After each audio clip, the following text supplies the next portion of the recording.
Welcome to the MMA Roadshow, episode number 81. My name is John Morgan. Finally back in the house is my man, Cold Coffee. Good to have the crew back together, and I'll tell you why in just a second. But let's address it first, right out the box. Cold Coffee, we're supposed to be in Manila right now. We're supposed to be chilling in the Philippines, having an ice-cold brew in a Crystal Dragon bar at a fine upscale property. You know, getting those cheap massages and all that other good stuff. Dude, we were that's the life that we're supposed to be living. Instead, my friend, you are the captain of dive bars. You have done well, my friend. We're at Boomers in Las Vegas, which is right around the corner from your home, literally just across the street from the Las Vegas Strip. Yeah, just on the other side of the 15, close to the UFC HQ, soon to be the old Zuffa headquarters. UFC HQ, yeah. Man, this is like a world away, man. This is like reminding me of some – it feels good. It feels like I'm not in Vegas at all right now. It feels like a little neighborhood bar. Yeah. You know, it's got pool tables in the back over in the corner. It's got a little stage here if there's a band. Yeah, it's not bad. And actually right around the corner is that little dig it place where they have like the bulldozers. You can go and do the stuff, but it has the extra lot, and that's where if people pay attention to the season that had Joanna Jędrzejczyk and Claudia, they did the coaches challenge where Dana was up on the platform and they had the dunk 'em. Where we were scared to death. That's just around the corner, just down the end of the street here. So kind of gives a perspective of where we're at. But yeah, it's like a little neighborhood sort of bar, but I dig it, man. They got 2-for-1 Frosty beverages this evening. Thirsty Thursday night. I had no idea, but we were going to do this at the house, and then I was like, it just felt odd because, we should be in a much cooler location than my place this week. So I just felt like I wanted to get out of the house and go somewhere else. So here we are, Boomers, and it's a good little hole in the wall, So I make it my mission to keep showing you new dive bars here in Vegas. So if you're ever in Las Vegas, if you want to look up myself and Cold Coffee and you want to meet for a frosty beverage at Boomers, we'll do it. If not, just come visit yourself. Impress your friends. Be like, dude, let me show you what I know about Vegas. That's right. You will get some kudo points. They'll be like, I never knew this existed. Yeah, and literally we're 5 minutes away from $8 beers, and we're drinking like $1 beers. So if you're not fancy and you're cool with a dive bar, man, I will sign off on Boomers. There we go. All right, so Manila, not going to Manila. You and I weren't together when this thing got canceled. Started out with a BJ Penn injury.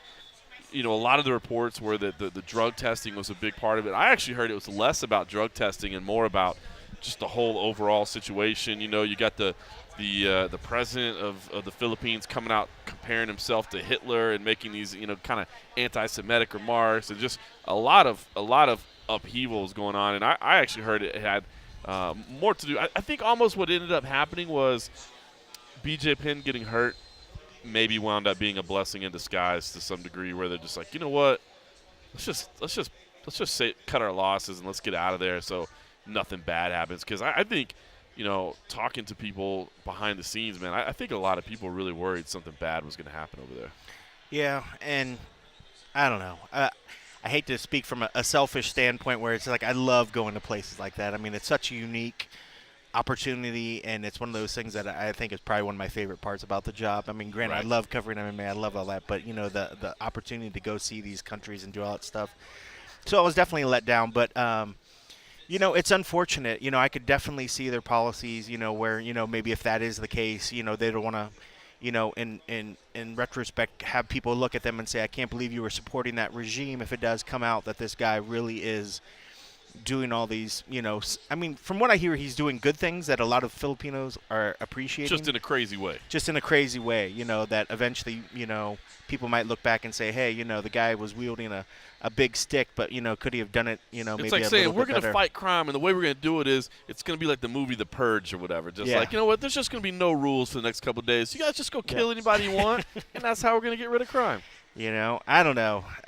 It's unfortunate. I was really looking forward to that, but again, this was the second time that I can remember where they've canceled a show, and I know that internally, granted that was a pay-per-view that canceled, but having another show cancel, I don't think they're going to reap as much problems, or maybe I'm sorry, not reap, but lose as much when they lost the pay-per-view. Right. That I know while I was still working for the company.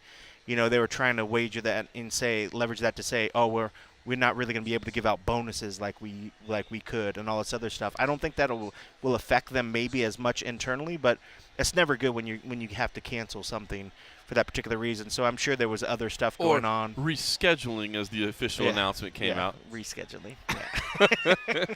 Rescheduling it for a date not this year, probably. Never to happen. Yeah, so I don't know. I got an extra week at home anyway. It's going to be weird, man. 3 weeks in a row with no UFC events. You know how long it's been since we had 3 weeks in a row with no UFC events? It's crazy because, I know part of us, we're in such a routine of, all right, what's the content going to be for this week? We've got to do this, this, this. And, a lot of times those weeks are already kind of laid out for us. We try to think of the new and unique stuff that we can do outside of the fight week stuff. But now you take the fight week stuff and it's like, oh, okay, well, that takes 75% of the coverage and the content and stuff that we're going to create, maybe even more than that. Now what we're going to do? We had a thing like today where we'll talk more about it, where they had the media lunch with Henry. So it was almost like, well, cool. We got something. We got something done today, But granted, that's not the most timely stuff. A lot of that stuff we're going to sit on until that fight gets closer, So, yeah, how do you make up for the fact that we have this gap? And it's like, oh, shoot, how do we keep creating new stuff, especially video content? That's our world that we live in, or at least that I live in. What do we do when there's no event? Nobody wants to just see us shoot each other in a random wherever. If there's no fight, nobody wants to see stand-ups or whatever, just talking about whatever. They want to see the fighters.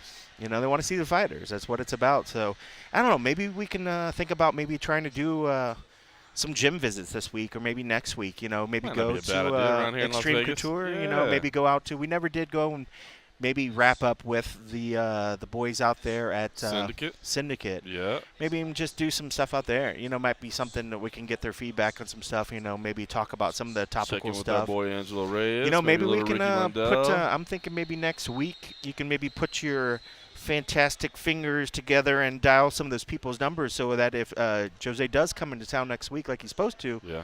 Maybe we can schedule a little. I like where your head's at on a little sit down or something. I think that might be good if we can maybe do something. On that one. All right, well that's good. You got a lot of stuff. See, this is what's good about being back together, man. It's been too long. It's yeah, you've been hanging out with the B Squad. It was so long that you were being pissy towards me. I can only imagine it's because you missed me so much that you had to give me attitude while you were gone. But I will say I deserve some of it. If anybody listened to episode number 80 and a half from Manchester, just know that I screwed that episode up so completely bad from a production standpoint. Not having my man there with me on point to handle things, I had to be fill-in producer. And not only once, but twice I screwed up the recording. Once, I let the recorder – I had the same piece of equipment that Kenny does here. Like, oh, sorry, who's that guy? Cold Coffee has here to record everything. I had the exact same piece of equipment. Once, I let the battery die. That's a tough one. And the other one, I let the memory card fill up. That's a big one. That just goes to show, one, you probably never look at this little screen here. Nope. You can see that there's the battery thing, and then there's your timer. Yep. See?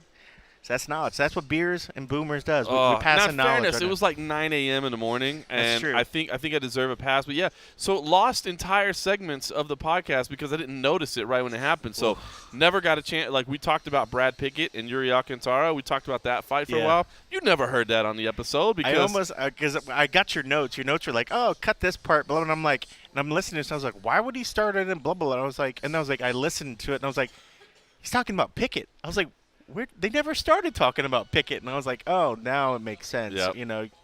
That sucks because we've done that before where we've chatted, and I'm like, oh shit, I didn't hit record. It happens, but to go whole segments, and I know how it is when you're super tired and you're just trying to get through it, and then you get caught up in conversation, and then you look down, and you're like, oh God, there's no little red light on. How about that? Why is this off right now? How about that? Why is the counter? I didn't even notice the red light. There's something to look at in the main. So that's a little. That'll give you a little reminder. That's how I know if it's recording red light or not. there is meaning it's on. Because a lot of times I'll still check. I'll turn the light on here. Sure. Just to see the counter moving. But I've been training myself. If the red light's on, we're good. Red is good. Nice. Not bad. Not bad. Red is good when it comes to this. Well, I totally screwed up. Fortunately, you were still able to stitch it together and give us something. But it was not it was not all that it was intended to be. I'd like to apologize to Simon Head, Shamakar Sandhu, Abby Subban, because all three of them got hosed because there was points of it that I just didn't record because I'm an idiot. I'm sure they don't care. They're all English. It was a good week, though. I did They want to eat say mushy peas, damn it. that tells you something about them right there. They don't even put any, those things just need some damn salt, man. What's up Put with some that? seasoning in there. Put some seasoning in your mushy peas. I did want to say this. One of the things that was brought up last week, and Cole Coffey, I know you were busy. You were out at the out camping, I believe you were at. So you were kind of out in the wilderness. Yeah, I was out in the woods, man, doing some fishing, doing some camping. Me and Agent H, man, it was good. Got a little good suntan on me and stuff, and it was good. I think it's good to, one, it's good to get away from the bubble that we all live in. I mean, one, we don't get out of the bubble enough, but just to get back to nature a little bit and, figure out how to pitch the tent again, besides the one you wake up in the morning and pitch a tent. This one actually with the stakes and whatnot, one that people can sleep in. I can sleep in my tent. Just to get out there and get back to nature. Remember how to make a fire. Remember how to fish. You were making fire? Yeah, we had a fire pit, man. It was dope. Well, no, I mean I used a lighter, but I mean I wasn't pulling out so flint. It took you a while to remember. I wasn't pulling now out. is it switch down or roll up? I don't. Well, no, you take it and you're like, oh, we actually saw a tarantula. Oh, I'm out. And then, I'm but out. like you could take the wood and you put it like in a little A-frame, like they tell you, and then you could put some little kindling and some paper and stuff under there, so all the fire goes upwards and goes up across the little triangle that you make of the wood, and then you can knock it down or whatever. So that's what I meant by remember sort of making a fire or whatever. Yeah, I wasn't like taking flint and little brushwood. Yeah, I thought you were like Survivor style out there. Just But we did some fishing too. Got out there, rented a boat, and went down the Colorado River, which is nice. We stayed right there on Willow Beach, which is on Arizona, but it's right on the border. So on one side of the water, you're in Nevada, and the other side you're in Arizona and stuff. So we went and did that stuff. So tried to watch the fights, and it had the worst Wi-Fi at the campground. So pretty much it was struggling through. Then of course it dies right when it gets to the main event, and then I was like, oh, fuck. And then I was trying to stay off Twitter because I wanted to watch the thing. And then I was like, I don't care. Let me just pull up. And then I was reading all about it. And I was like, now I got to watch the fight. So it was good. I mean, I did eventually go back and watch it and stuff. But, it sucked not being there. And it sucked not being able to really help out with you guys. But it felt so good to just get out of the bubble and get away and just go camping. And I don't let myself get outside the bubble because I'm afraid I'll never want to step back in. Yeah. Well, I tell you, there's been one story that I've been kind of tracking this week. Of course, everybody's been talking about the main event and the scoring and how they had it and all that stuff. It's been interesting. I've heard a lot of people in the media actually kind of coming around to my original score of 49-46. Michael Bisping just giving Dan Henderson a 10-9 in round one and then giving Mike the rest of the four. But God, it was a tough fight to score. I would be okay with the draw. I would be okay with a 10-8 in round one and giving Henderson round two as well. So crazy fight. But the fight that the story that I've been following this week was, I brought it up on the and a half episode that our own pair, MMA Junkie pair, our photographer, noticed that in the first round there was no judge in the judge position next to him. The judge ran into position at the start of the second round. I actually went back to watching on Fight Pass because I wanted to verify what was said. And sure enough, you can see it plain as day in the Adriano Martins Leo Santos fight. Right, there's no judge in the chair. And it's crazy because the camera angles that they pick, you can just see the empty chair plain as day, especially if you know what you're looking for. Yeah. And then you actually see at the start of the second round, Judge Jeff Mullen scrambling to get into position while the second round is already going on. So wow. Yeah, so I've kind of been following up on that. I actually finally got a statement. It's a fairly lengthy statement, but I just got a statement from the UFC, and I figure, hey, it's going to be up on MMA Junkie tomorrow, but the Roadshow faithful might as well get first listen to it. Why not? So here we go. This comes from the UFC. At the UFC 204 event on October 8th in Manchester, England, a judge was not in the proper judge's chair during the first round of the Adriano Martins versus Leonardo Santos bout. Judge Jeff Mullen was seated in the first row of the commission seating area and was observing the bout. Upon noticing that Judge Mullen was not in his appropriate seat at the end of round one, Mark Ratner, UFC Senior Vice President of Government and Regulatory Affairs, asked Mullen if he believed he could adequately score the round from his vantage point. Judge Mullen confirmed that he'd observed the entire round and that he could appropriately score the round. As a result, Mullen filled out his judge's scorecard for round 1 and took his appropriate judge's seat to observe and score the remaining 2 rounds of the bout. After the conclusion of the bout, all 3 of the judges' scorecards were tallied and the decision was announced. Although the bout resulted in a split decision for Santos, it is important to note that all 3 of the judges scored the first round 10-9 in favor of Santos. In order to ensure that a similar incident does not occur in the future, UFC has reviewed its protocol for starting any and all bouts that occur in territories that do not have an applicable athletic commission or federation. So basically, I talked to some other people on the ground. What happened was, if you'll remember, there was one bout that was canceled. That was originally supposed to be the second fight of the night. Mark Diakiese was supposed to be the first fight of the night. Things got scrambled around when we lost a fight on the scales on Friday. Judge Mullen thought that he was the second fight of the night, and so he did not go to his position in the first fight of the night because originally he was supposed to be in the second fight. Well, second fight became first fight, and so he wasn't in position. However, he was in the front row. He wasn't in the back eating a sandwich. He wasn't, taking a pee or anything like that. He was actually watching it, and they asked him, were you watching closely enough that you can award a score here? And he said, yes, I can. Scrambled into position, got in place for round 2 and round 3. Now, the question I have, and I'm asking, and I've asked a follow-up, but obviously it's after hours here. The statement closes with, the UFC has reviewed its protocol for starting any and all bouts that occur in territories, blah, blah, blah. My question is, okay, you reviewed it. What changes did you make? What did that result in? And I should have an answer to that tomorrow. And obviously, as we do every week with the MMA Roadshow, we're recording on Thursday night. We'll put this out on Friday, so you'll see this on the site at some point on Friday. But thought it was very interesting that the UFC, kind of admitted what happened, admitted there was an error here. This does fall in line. I was talking to some other people around that this is kind of what they observed as well. But I will say, it was a split decision. It was, kind of a back-and-forth type fight. I will say I was not watching this fight very closely because, if you'll remember, I was having incredible internet issues to start out with. So Brent Brookhouse actually did the play-by-play for MMA Junkie while I was actually working with the IT people and PR to get internet set up. So I haven't watched this fight closely. I've heard some people say that they were cool with Leo winning. I've heard some people say that they're not, that Adriano Martins should have won the fight. But I will say this. I think Adriano Martins has a legitimate reason to ask for a no contest, when you consider that a judge wasn't in the right position. And he says, yes, I was watching the fight. Yes, I was. But, I wasn't. How closely was he? Was he really watching it the way he would do it if he was in that judge's chair? I don't know. So I thought this was a very interesting. It's not something you see very often. And it was in the first fight of the night, and it's something that could easily slip under the radar. But I think hardcore fans that are really into the sport and really want to track every piece of it, I think this was interesting. And I'm interested to hear what the UFC does about it. Because Kevin Satake was the referee. And you notice at the beginning of every fight, the referee looks at all 3 judges, looks at the timekeeper. You would think that he would. Well, if that's not part of the protocol, right. I think that's a check that they need to have to do. Now if it's a matter of the UFC checking, that just seems like a huge miscue on their part that if they didn't already have that check, because if not, I know he looks over at the timekeeper. But maybe it's just a cursory, when has the judge never not been in his chair?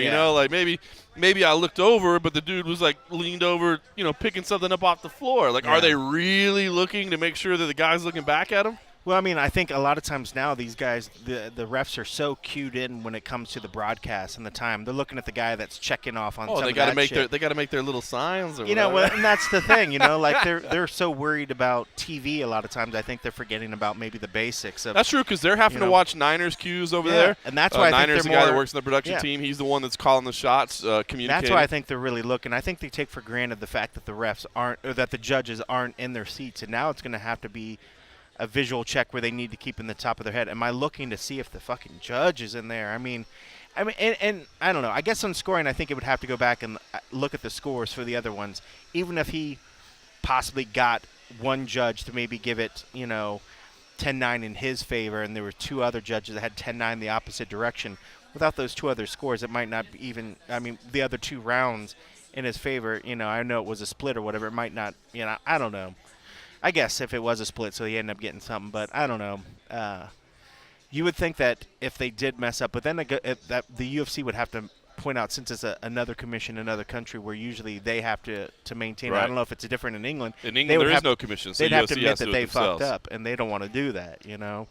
I mean, maybe they could just make it all right and just say, hey, we're sorry, here we're going to give you your win money bonus. as well, and just go away, you know. And maybe he's and willing, we won't cut you. but he might not be. Yeah, he might be willing to take that, even though, you know, he has that L on his record. A no contest might be a little bit bigger. But yeah, if they get the agreement of, we're sorry, we messed up, here's your little thing, we'll just leave it as is, and you're guaranteed another fight. Yeah. You know, I mean. It's interesting. I'm going to get the follow-up. I'm going to get the follow-up hopefully tomorrow. That's a big mess up. It's a big mess up. And again, you know, I originally said I think, you know, in my heart I wanted to believe that the judge was at least close by and was watching. I mean, because here's what would be worse is if we found out that the judge wasn't anywhere close. And I did verify with multiple people that he was right there. Yeah. And that was before I got the statement. But I wanted to know, like, once I got the statement, I wanted to know, like, is the statement they're giving me bullshit or is it legit? But it was first fight of the night? It was the first fight of the night. But I did verify with other people that were there that he was in his seat. He was in the commission row, which is, like, right there. So he was there. Because what would have been really bad is if you'd have found out, like, the guy wasn't even there, but yet he had a score for round one. You're like, what? Yeah.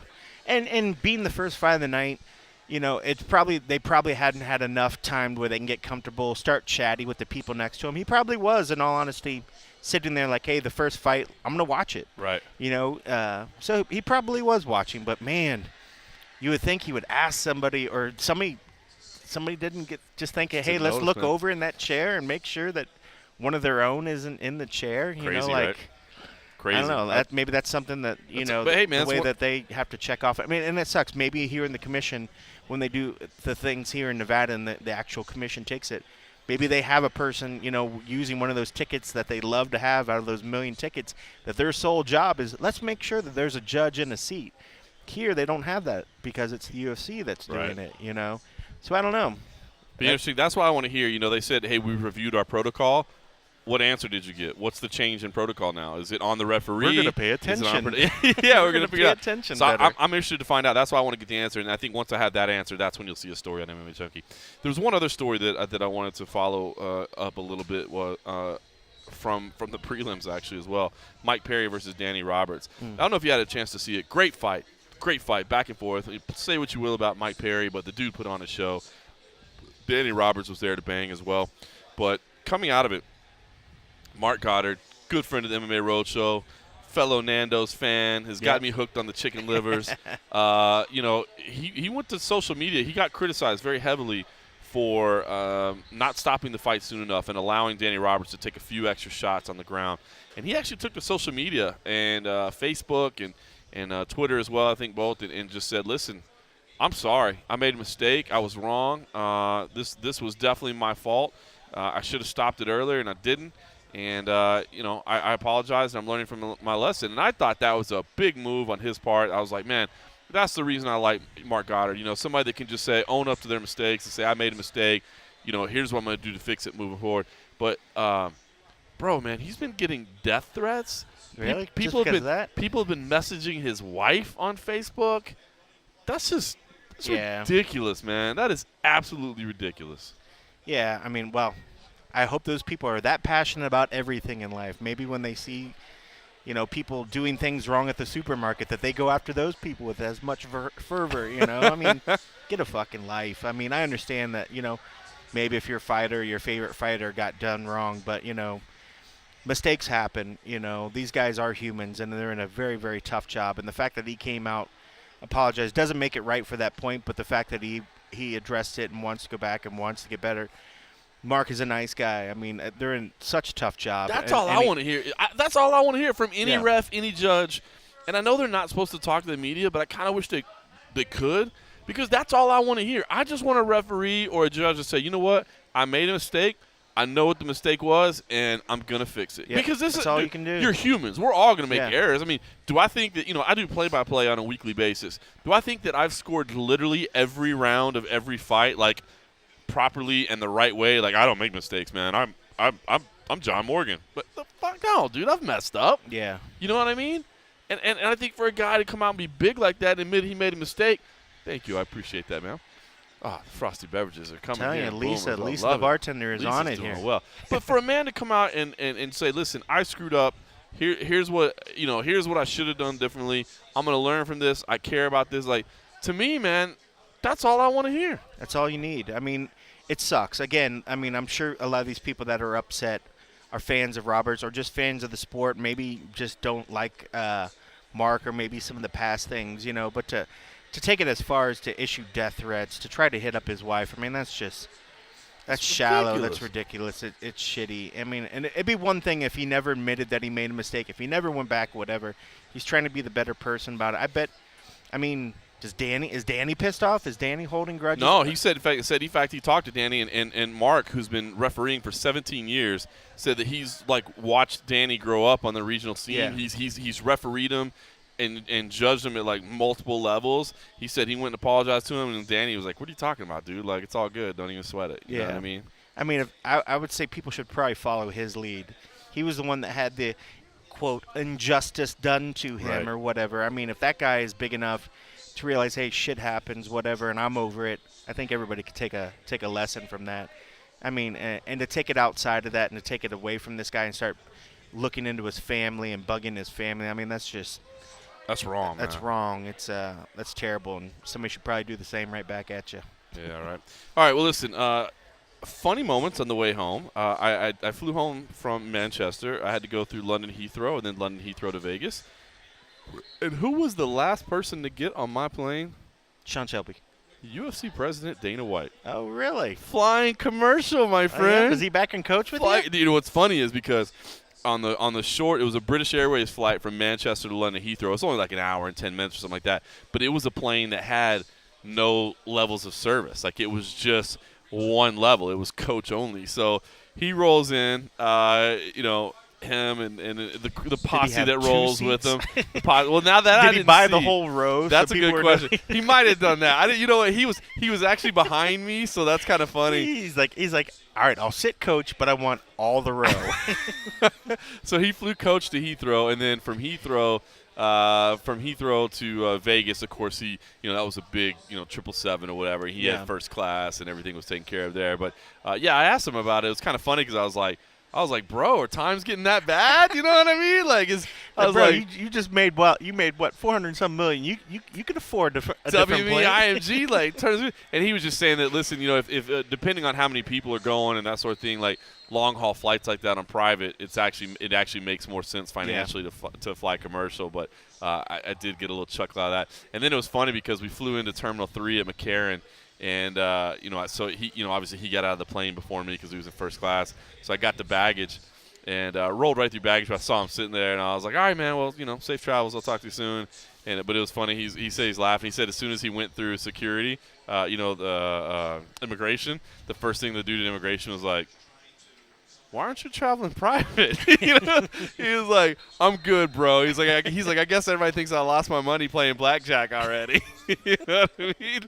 So I thought that was hilarious to see Dana funny. rolling in coach, man. It was pretty much a trip. That's funny, and even to hear the TSA getting in on it. Yeah, right. Even TSA was on. The other thing is I talked to some people, kind of going back to the Manila card. I thought this was interesting because this is something I'm sure you can relate to. The cost of canceling an event. I talked to some people that, obviously we kind of end up on the same planes as some of the production people, and some of them pointed out some interesting thing to me talking about the Manila card.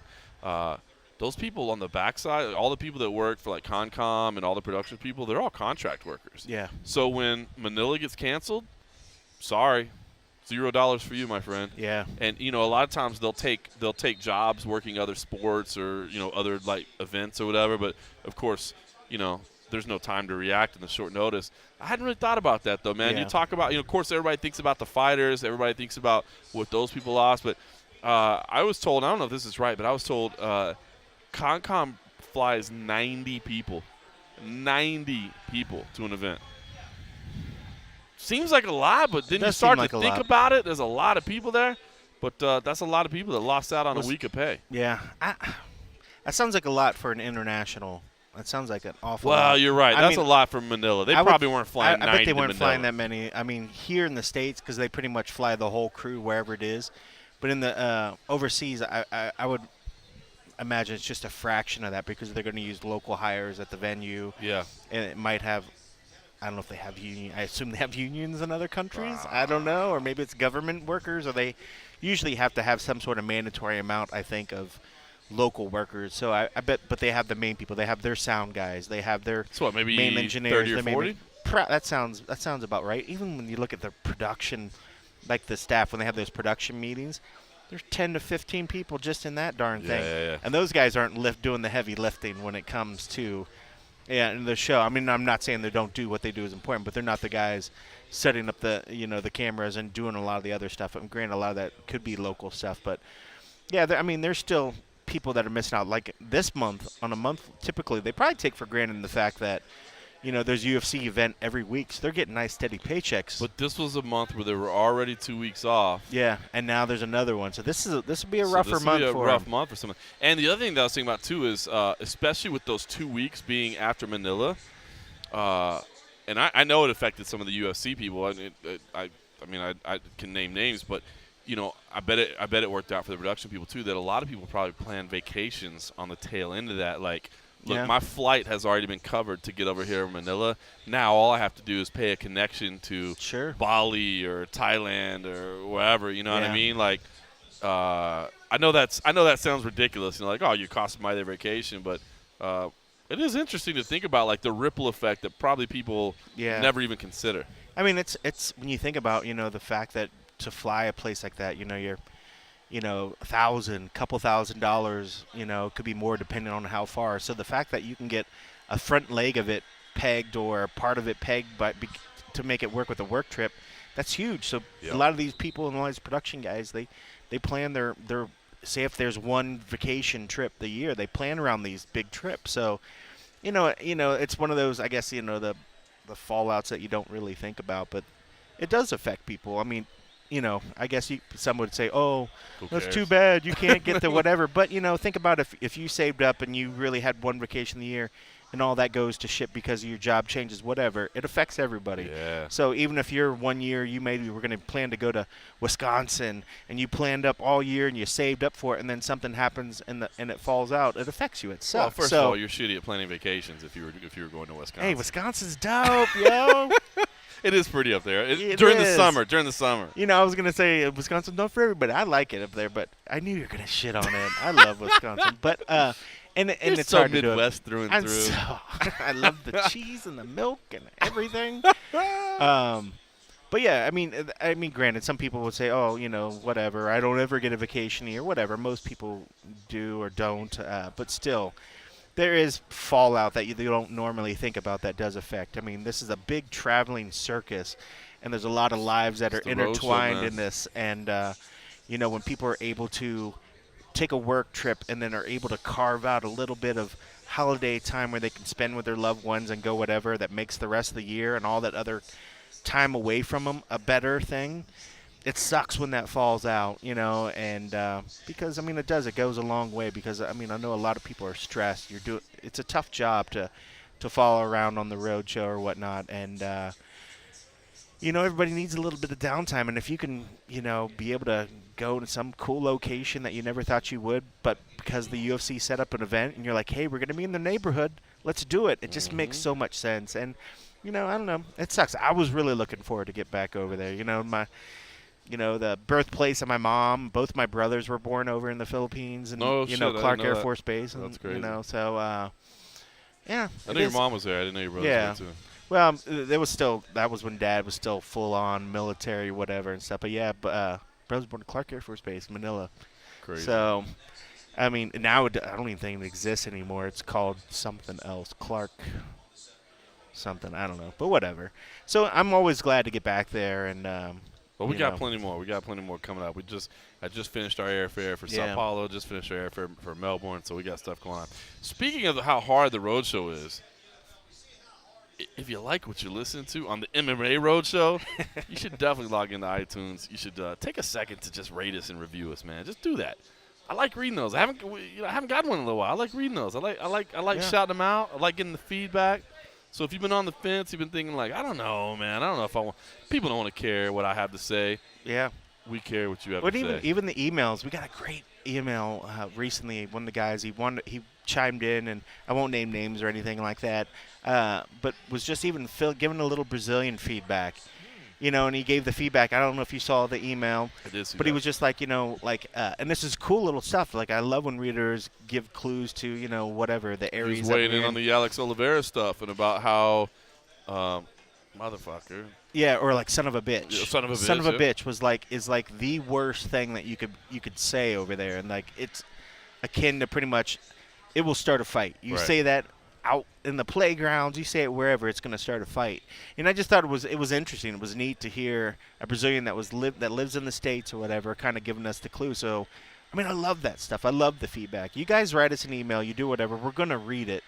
And who knows? Maybe we'll talk about it on the next show. straight But we I will. love that stuff. I thought it was great that he took the time to reach out and give us a little feedback and give us a little insight. I mean, we bro. certainly heard it remember in Sioux Falls or wherever dude, we talked about it. They were like, well, let us tell you about our town. I love that. And I, dude, I'll tell you what, man. I had so many people in Manchester, A, come up and be like, dude, I love the podcast, and B, like, where's cold coffee? You know what I mean? That's Yeah. cool. They love my accent. My British accent is lovely. I'm just kidding. Yeah. Please. Did Carly ask about me? Carly was definitely. She was sad, huh? She was probably crying. Hello, mister. Hey, Mr. Man. Carly's the best, man. She's awesome. Yeah. People missed you, dog. They wanted to see you. Well, I missed it too. I mean, I'll have to make a way over there because I certainly love going over to England. So we'll have to figure a way, one of these bigger shows or something. Even though that was a pay-per-view, to get back over there. Yeah. Maybe we can find a bigger show than a sold-out bigger pay-per-view. show than a sold-out pay-per-view. So we'll see. We'll have to work that out. All right. Once we got back, it was funny because I was tired, and B, I needed a day off. But Monday morning was the NSAC meeting where, was it Monday morning? Tuesday morning? Monday morning. Yeah, it was Monday morning. I think it was Monday, yeah, 'cause I was like, shoot, why didn't we plan on covering this? Because we were supposed to be on our way to Manila. Yeah, Yeah. the NSAC meeting, and Conor McGregor ends up getting a massive fine, $150,000 fine. Extensive community service. It was, this thing was on Fight Pass. It played out for the world to see. I wanted to get your take on it because I gotta say, I think I'm gonna be on the controversial side of things here and say that while it sounds ridiculous to say that a guy got fined $150,000 for throwing a water bottle, I'm kind of okay with it, and I'll tell you why. I'm okay with the concept of a percentage fine of your base pay being how they judge what you're fined. Now, the thing I hate is the whole, why don't, let's make him do community service. Let's make him shoot a PSA. Let's make him do all that. I don't like all that because to me it sounds like they're just making shit up. You know what I mean? Like they're just totally making shit up as they go. I can see that. And I don't like that. But I'll tell you where it first got me was – now I'm going to tell you where it first got me. I can't remember. There was a boxer. God damn it. I think it was Julio Cesar Chavez Jr. tested positive for marijuana. That sounds like a made-up name. Yeah, totally made that up. No, it was Julio Cesar. I believe it was Julio Cesar Chavez Jr. tested positive for marijuana. Now, first of all, my thoughts on marijuana. I don't think anybody should be testing for that anyway. But you can't test positive and then argue after the fact. You can campaign for reform before the fact, and you can try to get it changed, which it has been changed. Mm-hmm. Obviously the competition angle has been changed and all that. But I don't think it should be tested for that anyway. But that doesn't matter. The thing was, they fined him like 30% of his purse, and because of that 30%, which was kind of standard for a failed test. Why are there little tiny glasses of liquids coming this way? Are these fireballs? Oh, good Lord. All right, well, it is what it is. That's what happens around the MMA Roadshow. You do this. All right. Should we just go ahead and do this now? Yeah, why Just not? Get this out. Agent H here. Well, Terrible. I'm good. I'm okay with Fireball. Cheers. Cheers. Cheers. Cheers, governor. Cheers. Oh, it's warm. Oh, they don't chill it. Yeah, I like That's I an like a entirely chilled. different experience. I like a chilled fireball. A little room temperature fireball, not quite as good, but I don't hate it. yeah, It was it's good. not bad. It's not bad. All right, so The thing was, he got fined 30% of his purse, and that 30% of the purse. Now, here's where I'll definitely get off because the numbers were like $300,000 or something like that. He had a massive purse, so the fine ended up being huge, and people freaked out about it. And so they went back and they changed it. They revised it. Like, yeah, you're right, that's too much, and so they revised it. But to me, I do think that when you're going to have punishments, I think there needs to be consistency, and I think that's one of the things that people hate about the NSAC is they feel like the punishments aren't consistent. Now, so I kind of liked the process that they went through. When John Jones and Daniel Cormier got in their brawl in the MGM lobby, they were fined 10% of their purses, okay? 10%. So that ended up only being $9,000 for Daniel Cormier. I believe it was it 50? Yeah, $50,000 for John Jones, if I'm remembering that right. And so what they said was, when they were kind of going through their whole process, it was like, well, listen, 10% is probably about right, but there wasn't actual physical contact here. Now, they still put the public in danger. There were still issues here, but there wasn't physical contact, so let's go with 5%. And unfortunately, Conor had that, well, fortunately or unfortunately, depending on how you're looking at it, Conor had that huge $3 million guaranteed purse. And so he ends up I getting – like how the lawyer tried it initially right, saying, to get it to $1 million. It was a million originally. But so they end up with $150,000. Now, on the surface, to say that somebody got fined $150,000 for throwing water bottles sounds pretty ridiculous. Sounds but, ridiculous. I mean, you and I were there in that room, and it didn't get out of control, but it could have gotten out of control. And so I do understand why the commission felt they had to send a message. And while it sounds ridiculous, am I wrong in saying that at least they applied a consistent penalty and that, I don't think you can do dollar because if you say, well, listen, if people have a press conference incident, we're going to fine you $5,000. Well, $5,000 to Conor is a nice dinner. You know what I mean? Whereas $5,000 to, a lower level UFC fighter, after taxes, if they lost, you probably just wiped out everything they made, you know? And so I don't think you can just pick a dollar figure. I feel honestly like percentage is the best way to go. It does. When you put it like that, it does. I know initially when I was feeling it, I thought it's ridiculous because if you take another fighter in a different situation, they would probably fine them, $20,000 or $30,000. Even that sounds crazy when you think of somebody paying a $20,000 fine for throwing a bottle. The fact they are doing a purse, I can see that the percentage, if it does, it does put a little consistency because I guess it would be tough to say, all right, we're going to say if somebody does something and endangers the public, it's going to be $50,000 because a lot of guys might not ever have that and they're going to have to find a way to pay that. So I can see why they do the percentage. But the thing what gets me about it, and maybe maybe people would be a little bit cooler about it, and maybe I'm wrong thinking about how it is. The fact is, the main people that benefit from these larger fines and these fees is solely the commission.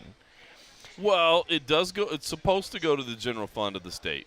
Yeah, whatever. I mean, so in a sense, I'm sure the general fund and the people in the government look fondly upon money coming in. Yeah, because the way that it made it seem when when they were trying to send the commission and trying to put out the money, they're like, all right, well, let's earmark 50% of this is going to go to the general fund. Right. 50% is going to go whatever. So it's not like they're automatically saying, okay, this money goes to the general fund. It sounds like they're able to allocate within their own system how much is actually going to the fund. Right. They vote upon and they do whatever. So here's a group body that's able to levy fines where they initially benefit. So it's in their benefit to levy these huge things. I would say if there was only a maximum amount that could actually go towards the commission, where all other money either has to go maybe to a legit general fund where they can't. Right. They That's can't, where it's supposed to go. They can't deviate, or They're it has to go out to. They're not supposed to have any control over it. They're not supposed to have any control. We saw right over there it. they did. I mean, we would think that all 150, if it's supposed to go to the general fund, that's supposed to go to the general fund. Hear them already saying, all right, we're earmarking 75%. Or 75,000 is going to go to here. So it's like, okay, well, so now you have somewhat of control over this thing, or they vote on it, or whatever. It's kind of like Pride back in the day, issuing yellow cards and deducting a purse 10%. You know what I mean? Like that. What do you mean the official can deduct 10% of my purse? Like, of course they're going to try to screw me.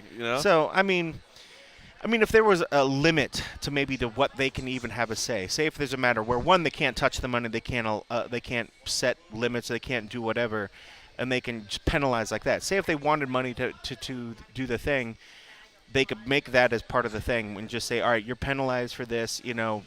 As part of your penalty, you must do a thing, whatever, and it have to meet this thing, and then you're fined a certain amount, Right. and that fine goes to wherever. So the fact that they can already start divvying out whatever, it just Concerning. it seems Concerning. yes, because then all Because of it a looks sudden like you're self-serving, like, it's self-serving. Yeah. It'd be a whole nother thing if they couldn't control any of that money and automatically, or there was a limit. Say if they want to be able to operate and have money within themselves, they can only say if there's $150,000, you're maxed out at whatever, no matter what. 20,000 can only go to where they can't touch their hands and everything else. Because then I think you're not going to see these exorbitant amounts because they realize that they can't touch it anyway. So what's in the point to make these outrageous amounts? Because now it seems that they can. To me, it felt like they were already thinking like, all right, wow, this is a huge amount of money. We haven't seen this guy fight in a while, so we haven't got a lot of money coming in or whatever. Let's get this huge amount we can use. Part of it for this, part of it for that. They're already thinking of ways. If you take that away from them, I think we maybe won't see some of this crazy amounts. It just seems it's very self-serving. So I agree with that 100%. They should not be able to touch the money because that you start to get very concerned about what you're, are you trying to pay your own salary? Are you trying to, take care of your own budget? So I definitely agree with that. That's what I thought the general fund was their money's paid out of general fund. It is, but the general fund is legitimately supposed to go to the state, like literally the state of Nevada. Like that, like Conor McGregor's $150,000 could be used to pave our roads. Do they have to publicize where they put that money? Where they it all don't goes? because it basically just goes to the top line of the state's budget, and so at that point it's just like state income, and then it could go anywhere. But it would seem like we would be able to verify or be able to see if it actually did ever enter the coffers. Oh, that you would. No, that I think you could through a public records request. You could definitely find out just to where see it if went. the money but actually. That's why they say it goes to general fund. Like it's literally just the state's budget. So at that point, it could go to pay for school teachers. But the commission's budgets. That's a line item as well. It is a line item. It is a line item. So it'd be interesting to see if that changed. Yeah. Depending on what sort of now, fines that would be and interesting. stuff. Yeah. What did the budget start at, and what did it end at? Yeah. It's a good point. So so I agree with that. The money should not, because if the money's going to the commission directly or indirectly, then it's bullshit because now you don't know what their motivation is. Exactly. It can't go. Now, if it's going to pay for roads or pay for teachers or whatever. We need some help on the roads. You know what I'm saying? That would be cool. Go down to Mexico, man. Oh, my God. It's rough. But, okay, so that's one. Now, all right, so that brings me back to my second point. Or maybe it's actually back to my first point because that was the second point. But even though it sounds insane at $150,000, like, I kind of almost applaud them that they were trying to be consistent with the percentage. Because it doesn't feel like you're trying to make shit up. It's like, dude, listen, you know what I mean? You broke the rules. Here's the policy. We've done it before. We're going to do it this way every time. I mean, they tried to do it with the 2 years. You fail, you got 2 years. Right. Now you fail, you get 4 years. So I definitely see that because you're right. If you put a dollar amount on it, all of a sudden you could ultimately be ending one guy's career because he can never come up with a dollar amount where another guy might be like, chuckle, here you go. Let me give you that right now. Let me just take it out of my pocket change. Right.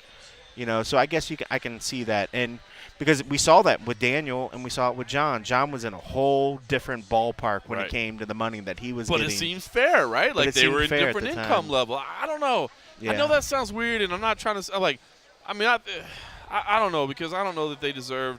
I don't know. I just at least I like the fact that they're trying to do something consistent. Well, maybe you could clear this up because I didn't realize it as well.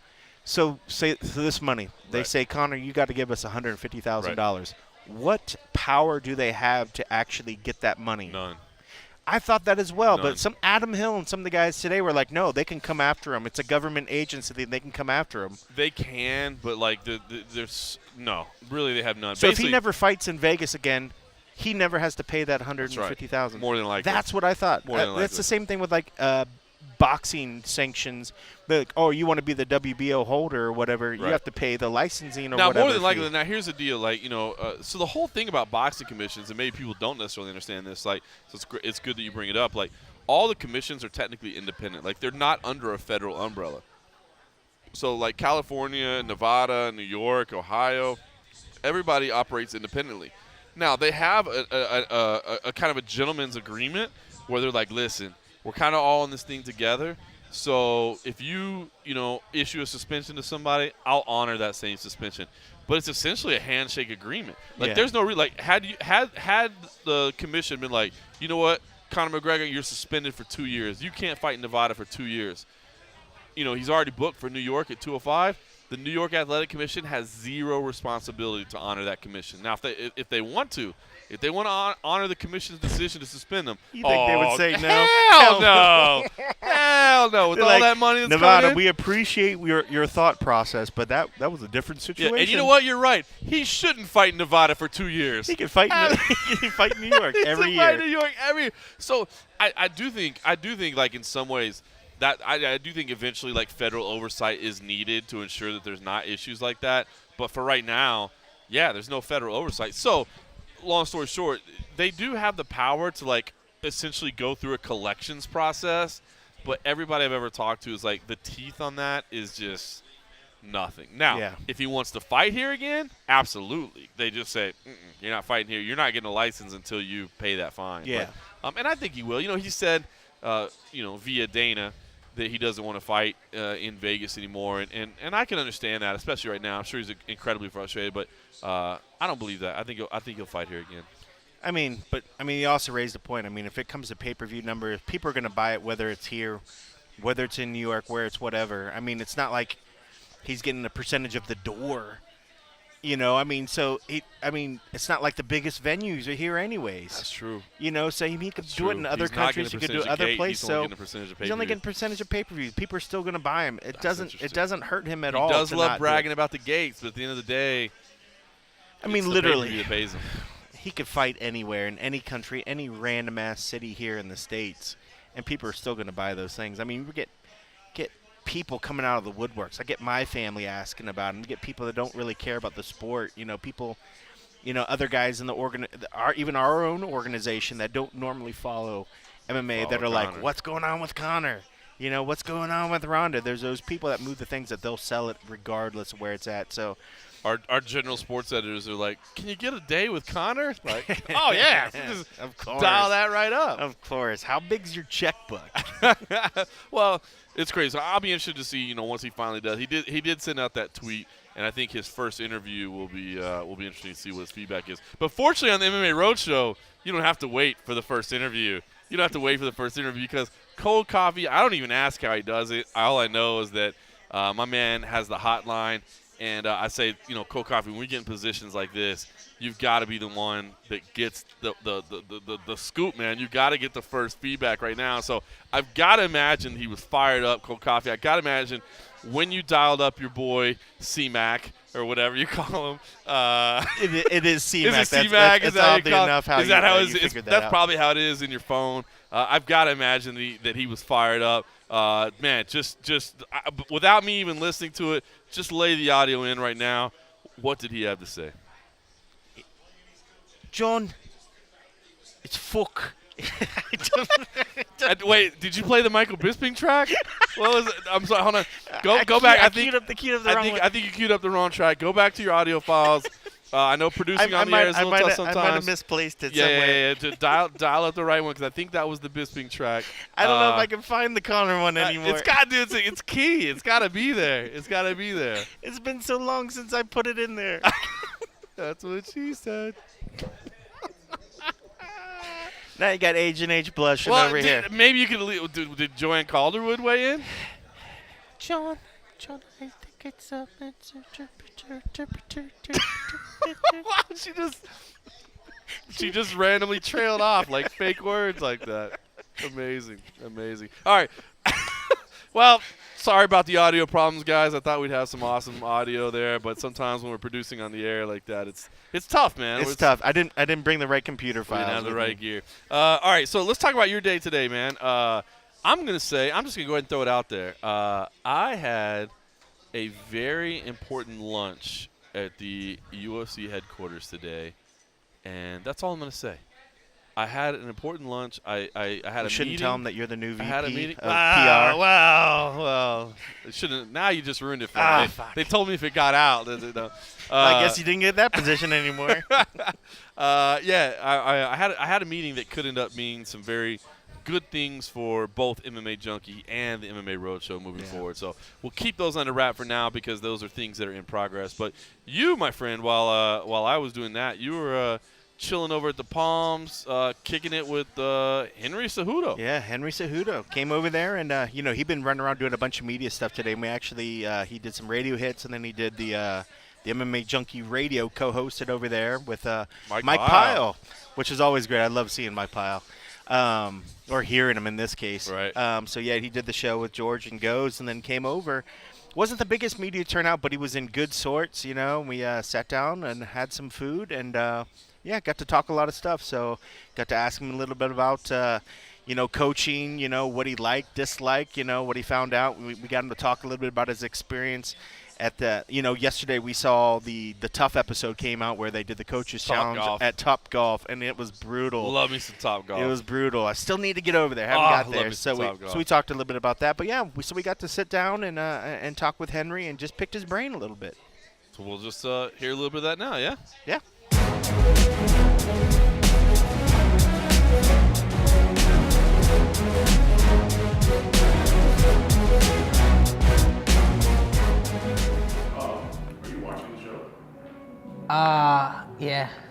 Yeah, but I don't watch it. I watch it on my phone. Yeah. Actually, I'll be honest with you. Last night I watched bits and pieces of it, and then the Wi-Fi at the hotel was really bad, so I couldn't watch it because we get it sent to us. So, but I saw the, like half of it, and then I caught Dana, and then that was about it for yesterday's show. So I'm gonna have to watch it today as soon as I get Wi-Fi. Have you watched in the past? Yeah, I watched all of them. Yeah. I guess how would you compare your season to other seasons as far as just, it's a totally different dynamic, obviously, with fighters being more experienced and changes, but I guess was there a season that you really enjoyed, or is there something looking back and you said, like, oh, our season's kind of like this one? I think the only one that we could really relate to was, I forget the season number, but it was when Matt Serra won a Tough, where you had all these elite athletes training, because this isn't your average, this isn't a developmental Tough program where personalities get a fight one time in the UFC. I mean, these are the guys that are dreaming since they were kids to become, an ultimate fighter, a world champion. So it's a whole different dynamic because a lot of these guys, they don't bring drama to the table. You don't see it as much, and the bits that you do see on TV is probably the only thing that really happened inside the house. Because these guys that train professionals, these guys know how to cut weight, these guys know about nutrition, these guys know about recovery. Like it's impressive how much he could actually take from you. As much as you can give knowledge, you can give them, you can also take from them as well. I mean, they got these remedies, and it's just crazy. How much easier is it on you that you're not dealing with a bunch of kids? You guys, like you said, they're professionals. Don't get me wrong, sometimes they act like kids, especially towards me. I can't catch a break, and I feel like Sage Northcutt in a freaking, I feel like a sheep in a wolf's game sometimes, just like, damn, why are they tripping out because I pronounced somebody's name wrong? Or why is Demasio still hating me a year and a half ago? Like, this is like just crazy stuff. I'm just like, I'm not used to this stuff. Like, I'm more that dude that'll stay in his lane, funny when he has to be funny, will interact when he has to, but I'm not out there freaking poking people, and that's not my style. For one, I'm not a good crap talker. I just can't. You guys can sit on the show. I don't know what to say. Have you ever been in a position though before where you've had be an authoritative figure as a coach or whatever? Is it more difficult than you thought it would be going into this? Absolutely, man. The one thing I learned about the show is coaching. I'm a good clinician. I can teach very well. I can simplify things very well. But to coach is just another different level of just respect. And I respect my coaches more, like, because they're hands-on. As a fighter, it's a very selfish thing. It's about you. You do you, and it's about you. You sleep at your time, you take naps, you eat at certain times, and you go talk to whoever, if they fit in your agenda. And this stuff is like fighters are cutting weight, fighters need this, fighters need that, fighters need certain things, certain stuff. So it's crazy for the first time in my life to actually put myself last and it was a great experience, man. So to sum all that up, what I just said is like coaching is not for me. Like I don't see myself in like coaching like mixed martial arts or wrestling. It's just it's too much, man. I think it consumes, and I see it with my brother. My brother has a wrestling club in Phoenix, and I help him from time to time.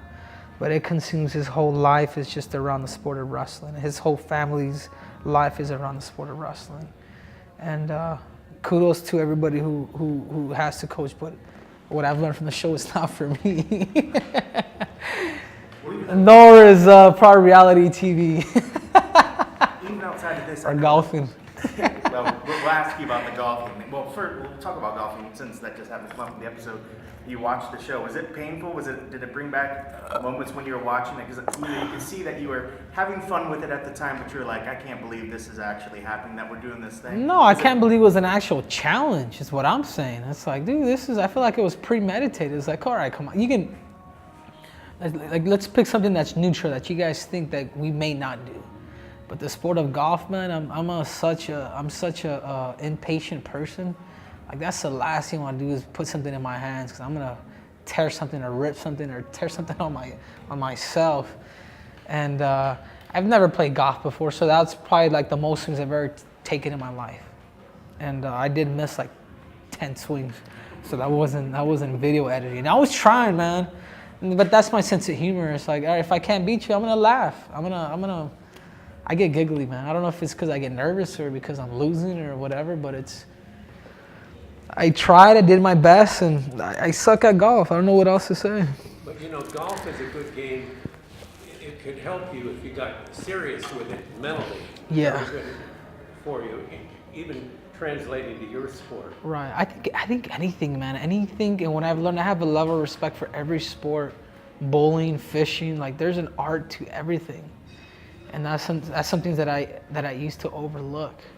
I was like, man, there's luck involved at times, but for the most part, man, it takes a certain intellect, mind, body, and soul to be able to hit the ball and be able to hit it directly or close to the target.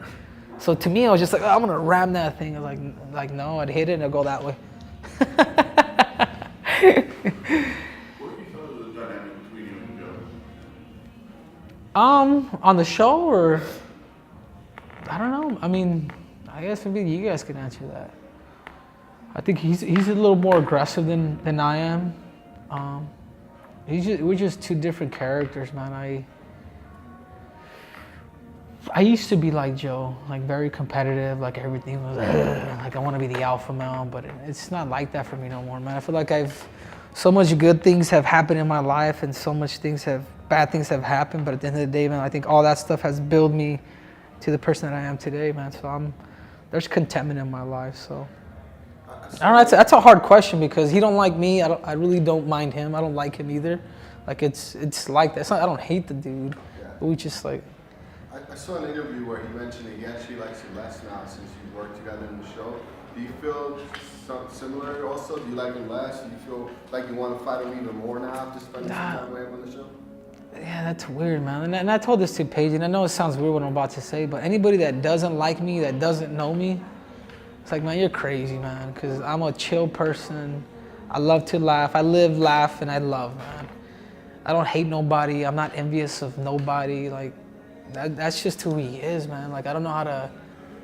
And they even tell me, like, that whole first episode, I talked to Joe, and I talked to him, I gave him a hard speech, man, about him. It wasn't even necessarily him being a role model or a leader, but more importantly, what I try to convey to him was like, dude, don't be a bully, man. Like, he's trying to bully me. Like, he's trying to Joanna Yang joy check me for the next 6 weeks. I'm like, I don't want that. I don't want my family to see that, because then for me, there is pride in me. Like, I'll start fighting. Like, there's another side to me where I do have layers, where you poke me enough and it's all right, talking's out the window, dude, forget December 3rd. And I didn't want that. Because, man, I got pride too. But what I didn't want from his side is for him to be portrayed as a bully. And that's kind of what's going on now. I feel or I sense. And that they didn't edit that whole thing, and I think he kind of actually took that to heart. Because after the rest of the 2 weeks, he didn't really say anything to me. Because I said, man, like, dude, being a bully here in America is like a freaking world epidemic, especially here in the U.S. Do you think some of that is also then for the show? You know, kind of playing the role, trying to, like you mentioned, Joe, you know, trying to play that role to maybe attract more. Also, is he genuinely? I think he genuinely doesn't like me. I think he genuinely doesn't. I don't know if it's envy. I don't think so. He just doesn't like me. I guess he thinks I'm fake or whatever. Like, that's the least, man. People that know me, that's the least word, like, that people actually ever use against me is fake, man. I'm the most genuine person. Fuck. I let people stay in my house, man. People that I don't even know. Like, that's just the way I was raised, man. You know, it's just, it bugs me because it's like we both grew up eating rice and beans, man. Rather than helping each other, we're freaking, you know, it's like brown on brown crime, if you want to call it. I don't know. But anyways, you guys like drama, so that's. How do you see the fight playing out when you meet in the cage? How do you visualize it playing out? I don't want to give any game plans here, but I visualize myself, sticking to the game plan, to what's according. I feel like I'm a better athlete, got better wrestling, striking. I'm a fearless human being. I'm a competitor. I love to compete. I see myself beating Joseph Benavidez. What about the anger part you were talking about? But in any sport, you've got to keep that in check no matter what. I mean, you don't want a guy to get under your skin because it takes away from you as a fighter. People get angry or people are fighting a bar fight. You're not like that. Nah, you become methodical, man. I've competed in so many different parts of the world, man, through the sport of wrestling. I'm used to this stuff. Like, I'm used to, shit, we can fight here. I don't care like that.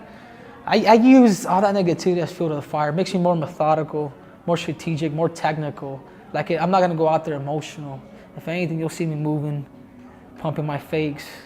Like, I'm smarter than that.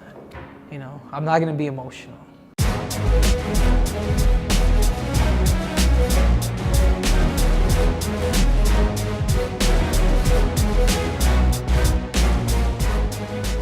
Welcome back to the MMA Rose Show. That was Cold Coffee chilling with Henry Cejudo at lunch this afternoon. Big fight, man. I'm not gonna lie. I'm looking forward to that tough finale, man. That's still a ways away. We got a lot of travel to do between now and then. But once we get back in town, I'm actually looking forward to that. We get to see the title fight. Demetrius Johnson is gonna be fighting against TBA. We don't know who he's fighting just yet. We're gonna see that all play out, and then we get to see Henry Cejudo and Joseph Benavidez. I'm looking forward to that. Like I said, It should be good. It'll be a long time on the road. Man, Ellenberger and Masvidal's on there. There's going to be some fun fights. Yeah, man. I admit, man, like, it's so tough to, like, catch up with all those the Ultimate Fighter shows. I finally saw them. We happened to sit at a bar last night. It's funny, we're at a bar again tonight. Shocking. We're not really. Shocking. But just seeing all the cats on there, I didn't realize they're on there. Like, who is it that fought last night? It was Tim Elliott. Tim Elliott fought. And then, you know, I love seeing Damasio Page, like seeing all these cats. Like, I really feel like I need to go back and, like, start this season. Good. I've been watching. Have you been watching? And And I know you haven't. A lot me. of times you haven't watched a lot of them. Yeah. I'm not gonna lie, man. I mean, I'm about as hardcore as it goes, but all the traveling that we do and stuff like that, like, It's tough to keep up with the serial shows. Some of the past seasons are tough. Yeah. Now I will say this, like the regional. The regional ones, like the Tough Brazil, Tough Latin America, I binge watch those right before we show up. All I watch is the fights. I don't try to watch all the. I binge watch the fights just so I have some idea of what's going on or whatever. But yeah, I've actually been watching the season. I like it. Yeah. I like it. No, I need to go back and watch it. I mean, just for the fact of the level of the guys that are fighting on this one. I mean, I felt bad, but yeah, when I was watching, I was totally into it, and I was like, oh shit, here we go. Now I got to go back and watch. You know, yeah. Speaking of oh shit, here we go. Fireballs again. Yeah, Agent H over here tapped me. She's like, should we get 3 more? I was like, all right, why not? Well, I mean, if it's buy one, get one, you can't have an odd number, right? So you can't do. It's true. You can't do 3. So that simple math. That's all right. Simple math says we want more. I mean, it's just cinnamon Just makes fresh. sense. Just makes sense. All right. We'll do these real quick. Here we go. Cheers. Cheers. Go on, give me a cheers in an English accent. Cheers. Yeah, that wasn't bad. All right. Ooh. Yes, and let's be the first to say, drank responsibly. That means drank cheaply and lots of it. Yeah, drink responsibly means don't spend a lot. Yeah. I should have mentioned. I didn't do a good enough job of describing this at the very beginning. That, I mean, you've basically been playing like video poker while the show's going on. Well, I did stop once the money ran out, but no, Agent H is still going. She just re-upped, so we're gonna try to win a little bit more. But That's what's up. these slots, besides being a nice neighborhood sort of feel, just to give a clue to a lot of people, should they come to Boomers, the slots are pretty loose. They do pay out. So I'm always a big fan of loose slots. yeah, right. All right, big news this week, man. We'd been talking about it for a while. We had heard that it was happening. It finally became official. Ronda Rousey returning against Amanda Nunes, doing it on December 30th. I guess, first of all, man, I mean, probably not shocked by the news. We knew it was coming, but, I mean, just now that it's official, Cold Coffee, are you excited about it? And I don't know, what's your feel? Because it was big news, man. It definitely dominated the website, and then it definitely dominated like mainstream kind of sports as well. It did. No, I'm happy. I'm excited to see her back. Just for the sheer excitement that it brings. You know, it gets more people talking about the sports. I mean, let's be real. Before Conor, it was people talking about Ronda. Mm-hmm. You know, so no offense to, you know, I mean, there always be people that you know, say that the spectacle gets away from the real nature of the sport and what they're, you know, all this discipline and effort the guys put in, that sometimes the spectacle can overtake that, and a lot of these people don't get the recognition and get seen like they should if it wasn't, you know, because of all this other hoopla that's going on.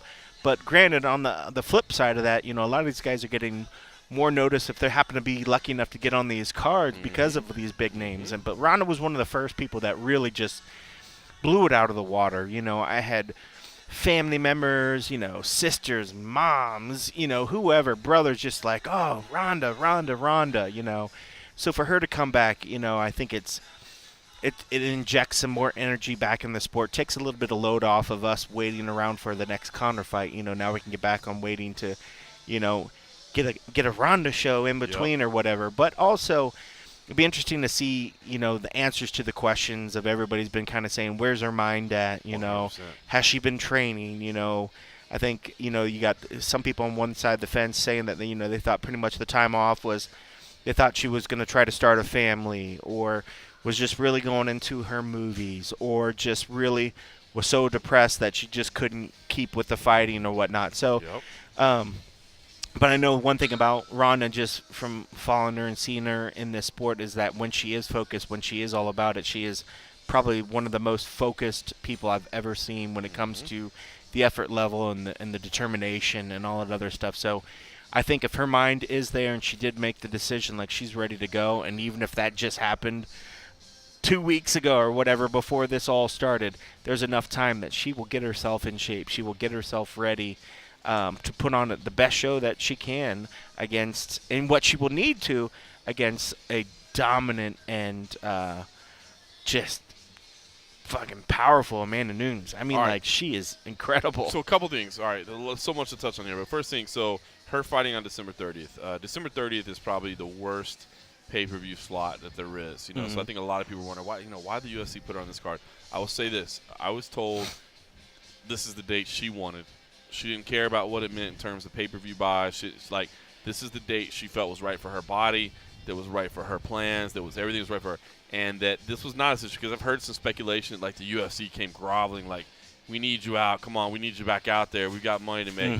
I've heard it is anything but that. Yeah. She definitely, you know, went into seclusion and hid away from the world for a while, processed everything, and now that she is dialed in and focused and, like, cannot wait to get back in there. So I think that's interesting. But, man, as you said, dude, when you think about what Holly Holm did to her, you know, you think about, you know, how that went down, and then you think about what Amanda Nunes did to Miesha Tate. Yeah. And I know you can't do that MMA math like that, but holy Christ, dude, like, I mean, it was even more devastating. It was way more devastating than what Holly did to it Ronda. It was way more devastating. It was probably one of the most lopsided battles we saw this year. Straight up just beat Miesha up.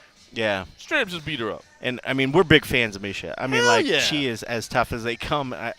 That was probably hands down the most lopsided fight I of was any shocked. UFC fight this year that I've ever Even seen. knowing, even going into that week and saying, like, man, Amanda's got power. Be Yeah. careful. Be careful. Never in my mind I see it going like that. Yeah. And so now you think about Ronda coming back. So here's what I think is incredibly intriguing. So Joey Odessa, longtime friend of MMA Junkie, longtime friend of MMA Junkie Radio, he actually set the first line on this. He opened Ronda Rousey as a 3-1 favorite. Yeah. I'm That's crazy. That changed quick, though. I'm shocked. I'm That shocked, changed. right? That changed. Last I saw it was much less than that. I thought it was like Amanda was like a minus 175, and Ronda was like a plus 220 something. Well, let me see. I'm signed into the guest Wi-Fi here at Boomers, which is fantastic. Yeah, it's already been bet down to. It's already been bet down to less than 2-1, minus 190. Yeah, so people that got in got good, but I mean, that was crazy. I mean, I think one they're going to change because I guarantee so much money immediately flooded in on the opposite side. People Right. are just like 3-1. You're going to give me 3-1 on Nunes? That's ridiculous. I'll take that, right? I'll take that. Hands That down. was a smart bet. Now, okay, now. You know, I tried to open it up in my gaming app immediately when I heard it was 3-1. It wasn't even on there. So right now, it's just the odds I'm looking at right now, and I always pull up best fight odds just because you can see like a whole list. Now it's Amanda Nunes like plus 160, plus 170. So it's even changed from earlier today, depending on where it is. I mean, I wouldn't be surprised if they make it a pick'em by the time it gets closer. I bet Yeah. it'll be closer to a pick'em. I think so too. That line is moving a lot. We still got a lot of time to go. I mean, it's still. I guarantee it'll still move. It'll still keep moving a little bit more. I mean, it might I feel might like- stagnate a little bit, but I feel like we're going to see a better version of Ronda. It's funny because you and I were, after the announcement, you and I were working together. We were putting together a couple little videos and a couple little picture things that were kind of like reviewing Ronda's career. And man, you go through and you see what she did to people. Like, you forget. I mean, I think that loss to Holly Holm has made us all forget like how dominant she was. I mean, she smoked people, but she's not going to be able to manhandle Amanda Nunes. I'm not saying she can't win the fight. I'm not saying that at all. But, like, I mean, that power that Amanda brings to that first round. I mean, just like any Amanda Nunes fight, the longer it goes, the more you favor her opponent. There's no question about that. But, I mean, Ronda's going to have to be careful. Like, this is no joke to make your comeback fight against. yeah, it really. Like, I think a lot of people are thinking that for the comeback they would have took a recent losing Misha Tate as opposed to Amanda. I mean, but again, she's coming in. She had the one loss. She's in a weird. She's in that lucky deserves a position. title shot, right? Like, she definitely does. Like, I've heard people say, well, she doesn't deserve a title shot. Like, Yeah, nah, I mean, screw you can't. bro. I mean, it's Ronda Rousey. She deserves a title she can shot. do what she wants. She's done Absolutely. enough for the sport, and I mean, in any perfect world, she would have had an immediate rematch anyways. The way that they granted the recent champs that won that many times, they gave them immediate rematches. Right. That didn't happen. She went away. The belt changed hands, so it makes sense that this is her immediate rematch. That's a year in the making, But I have no problem at all if they gave it to her. I mean, Ronda needs to be headlining a card. I mean, unless there's going to be another like a Conor when they do that's going to be the main back event. to back. It's going to be the main event regardless. And how do you not make a main event when you have a chance like this? You're right. Conor would probably be the only person that would headline over her, right? Yeah.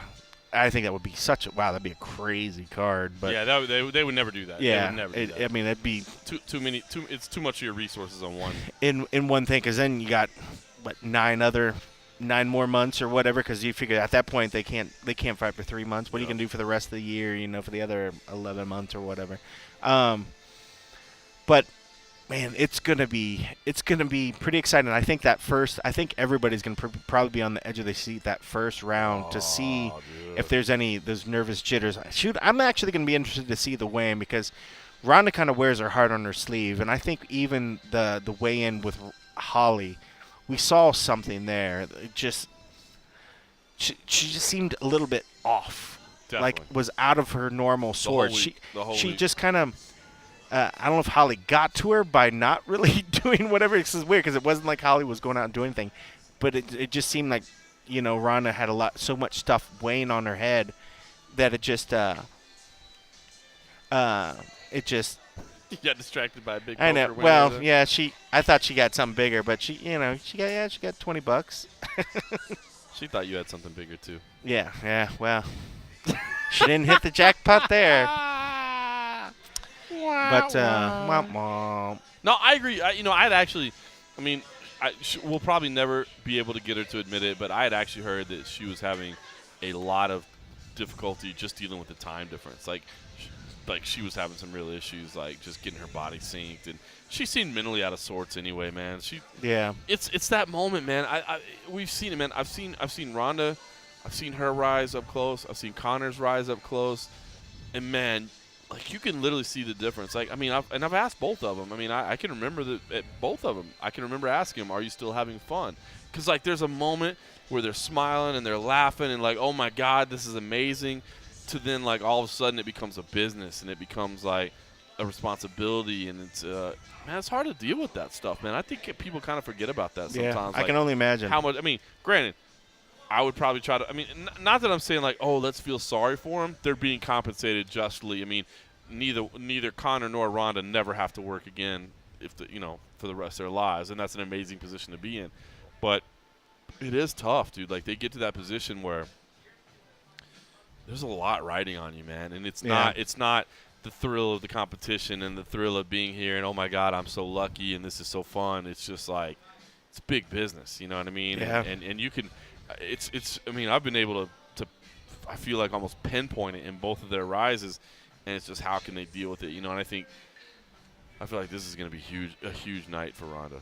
Yeah, I mean, wouldn't it be something? Say she comes back, gets the win, Right. gets the belt. Right. What if she then says, I want to take some time off again? Nah, I don't think she will. Or maybe just says, that was great, guys. I just want to come back and make sure I still had the heart for it. I could still do it, but I think I'm a step away from the game. I think my understanding is she's always wanted Cyborg to be her last fight. Now, She doesn't want to fight Cyborg. I know, but can you imagine if she said, let's say she beats Nunes. I love how Cyborg's been trying to chirp in her ear, though. Oh, it's been great, right? She's been trying. I mean, like, I don't know if she's ever really actively done it like she's doing it now. If you're talking about her social media account, that's not her. Yeah, but all right. I'm sure she's got to pay attention to that. She's certainly not like, hey, guys, whatever. No. But I don't know. She has no idea what's going on social media, guaranteed. Yeah, maybe not. Guaranteed. But I will say Is it run this, by though. the people that run BJPenn.com? Yeah. Well, why should I hate on BJPenn.com? That's not BJ Penn? No, it's He's not. BJ doesn't run that? What? It's got his name on it. It's got his name on it. I don't get it. Yeah, no. I think what would be sick though. I mean, like, let's say she beats Nunes, and then she comes back and she's like, I want Cyborg, and then she somehow beats Cyborg and just walks away and she's done. At that point, like, you just write off the Holly Holm fight, right? You know what I mean? Like, if she, I wouldn't even if give she beat I Nunes wouldn't and even beat Cyborg care. and then said, drop the mic, I'm out, then you're like, doesn't dude, she's need the to- greatest ever. Yeah. I mean, if she wanted to right that wrong or do whatever.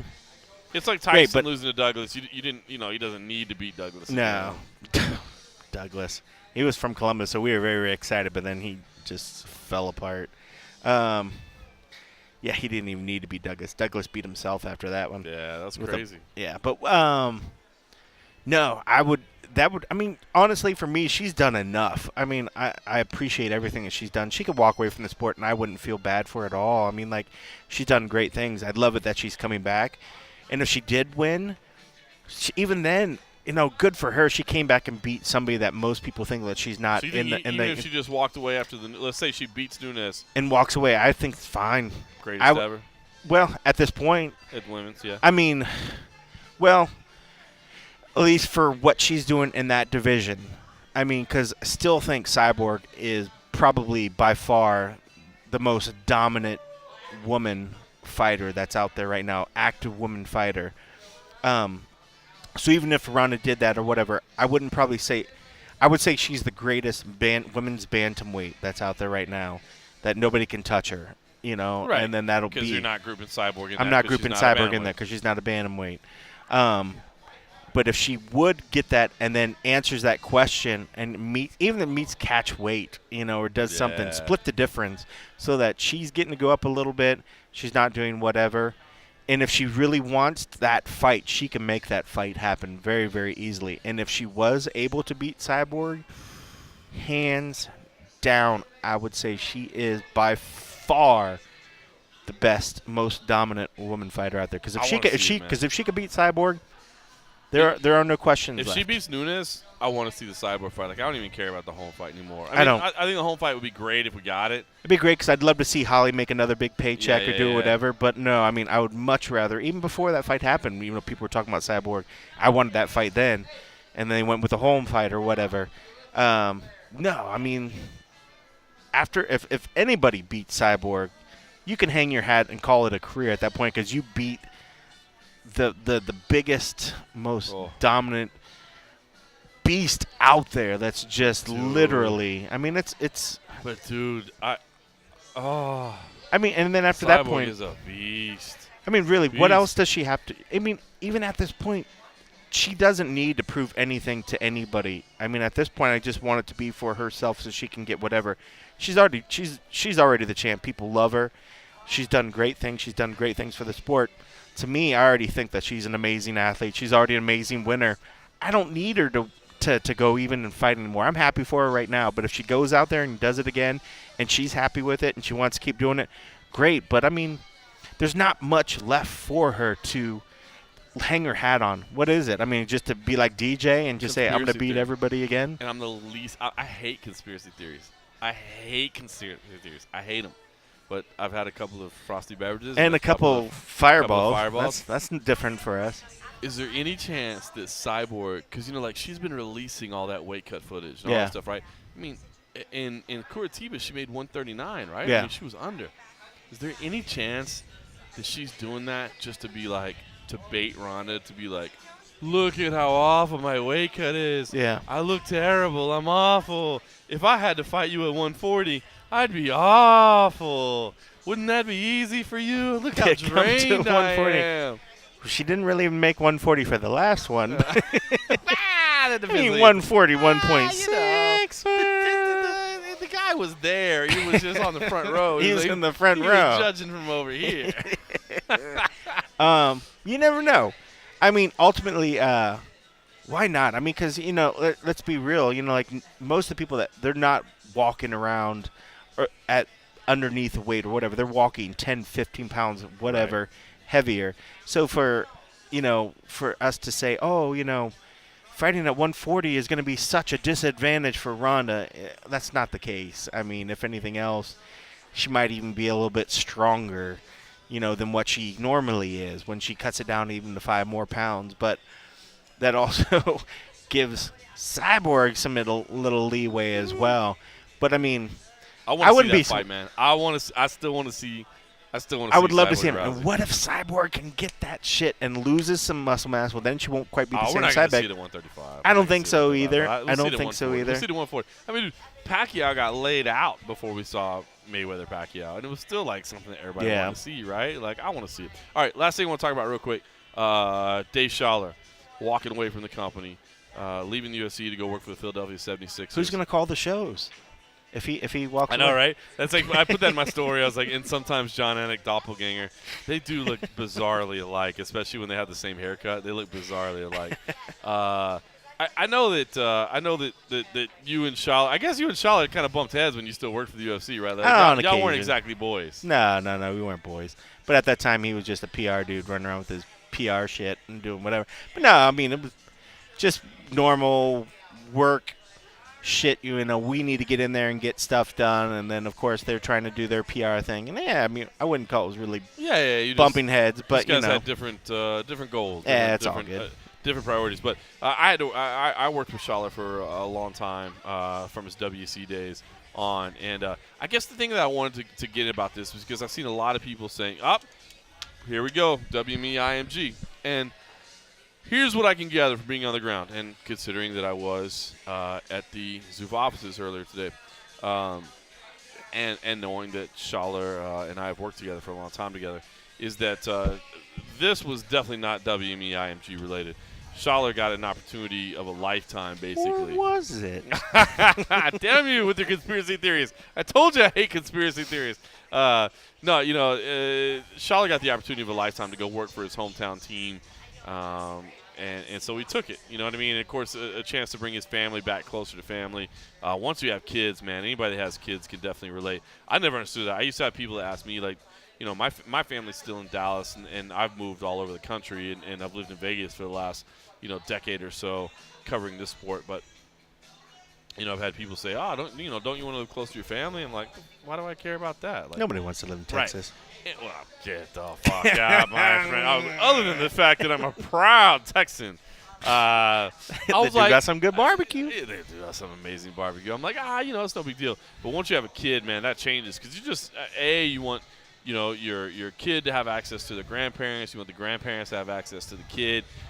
Hell, let's not lie. You want the help to be like logistical about stuff. When you need like, hey man, I'd like to have a date night with my wife. It would be nice if I had some family to come help take care of this. You know what I mean? Like, there's all those things. But I don't know. I guess what I want to say is that from everything I've gathered is that this was not a part of that. This was just Dave Schaller, who was highly respected in the company, getting a fucking opportunity of a lifetime and chasing it. However, with that said, What was it? yeah. However, with that said, I do still anticipate a lot of layoffs coming soon, man. Yeah. I mean, you and I have been. I mean, of course, you're hearing it from places, and we're hearing from the same places for different places. But let's make no bones about it, man. It sucks, but there are people that are going to be losing their job pretty soon. Yeah, and we've talked about it, and I feel like we've talked about it on the show, and I feel like, I don't know, our life blends in when I feel like sometimes we say stuff that is recorded and sometimes it isn't, but I know we've talked about it, so maybe we will talk about it to kind of end and wrap up the show. We have heard different things and we hear different things, and maybe we predict fights. We might as well, predict some of the things and the changes and stuff that we see. But I don't want anybody ever sitting back predicting the MMA junkie layoffs. Oh, that's true. Well, hopefully not. That's the thing is I feel That's shitty true. about talking about it. You know what I mean? It's like, true. I hate talking about it because like we're talking about people that Yeah, all right, you I and guess- I literally know. Like, Yeah, we're talking about it people is that you and I tough. literally know they're going to lose their job. But we also can't ignore it. We also Yeah. can't ignore it. You know what I mean? Yeah, I mean, because I think if it's a two-edged sword, because then you got people like, oh, why don't you ask this? Why don't you do this? And it's like, well, it sucks. Same thing why we don't want to do videos or shoot certain things when this is a friend, this is a whatever. Like nobody needs to glorify. But you're right. I guess we can. Yeah, maybe we'll just leave it at that. But yeah, from everything we've heard, there will be changes, and this could be as wide-scoping as certain regional offices closing and reallocating some of the employees, and unfortunately, some not getting that reallocation. And that sucks because, yeah, these are people we eat, have drinks with, go on the road with, that we see, and anytime a company changes. But this is a normal thing for corporate takeovers and buyouts. There is, unfortunately, a changing of guard in some situations. That's just part of business. It happens, and to think that it wouldn't happen for this company in this situation would be wrong and a little bit naive. It will happen, but it's good to know that Dave left of his own on his own will and his own account. Or did he? No, I just want to keep throwing that conspiracy voice. But no, great for him. I mean, or did he? But no, the NBA. I mean, we look at it too. I mean, like if you had to look in America in the sports, NFL reigns supreme. NBA comes in a distant but closer second. The UFC's in a whole other area that's getting up there. So for him to get a position like that and to be in a good prestigious one that's got a lot of history. Good for him. Yeah, he grew up as a fan. Yeah, and so I mean that'd be like if I had a chance to go back and work for the Browns, work for Ohio State, teams that I love and adore. It's hard to pass up those opportunities. So the Browns, you could probably pass up. well, yeah, it is it'd just be me and Stipe how much at the is it one. gonna pay? Can you True, double but it's that? NFL. NFL's pretty good though. But you're right. But good for him. He's done a lot of good work, and he's got a great team. He's helped cultivate an incredible team. Sure. I mean, I know when we take it for granted sometimes, and I know when I cover other sports, the PR department there at the UFC is really pretty much one of the top organizations that's out there, and They get a I'm lot not, of hate, and I'm- but they're yeah, on point. They get do, a lot yeah, of hate, and I'm but not they're trying on to like point. kiss ass or whatever, but I'm just speaking the truth. I mean, go try to fucking cover a boxing event, and especially a boxing event that has multiple promoters, multiple PR departments, and then you try to get shit done. It just doesn't happen. But any media person, if they cover the UFC and they need shit, they ask the PR, shit gets done, and we take it for granted how good and how well oiled that this organization's PR department is, and a lot of that stems from the guidance and the direction that Dave helped instill from his time at the WC and the whatnot going forward. So, well deserved, and kudos to him. And I mean, poor John Anik. I mean, I just feel bad for the guy. You Got know, laid off just like that, man. That's crazy. I hope he likes Philly. Oh, that's funny. All right. Well, listen, this was the first of 3 UFC off weeks. So hopefully this wasn't the worst podcast you've ever listened to, because it's just us talking shit because we have nothing to cover. We're usually the road show. We're on the road. We were supposed to be in Manila. We did go down the road from my house. We were gonna be chilling. We were gonna be chilling with Derek Lewis, getting some that would have fun been from gold. The Black Beast. That would have We were been gonna have some gold. BJ Penn, some stuff in the Prodigy, but yeah, that didn't happen. So hopefully hopefully people didn't shut it off. We should call Derek next week. That'd be fun. And yeah, because we got 2 more weeks of Two more nothing. weeks. Maybe we'll figure some stuff out. And then Maybe we- we'll try to get some gym visits. Then we get going You guys strong. should chime in if you want us to try to do some gym stuff. Maybe we'll work something out.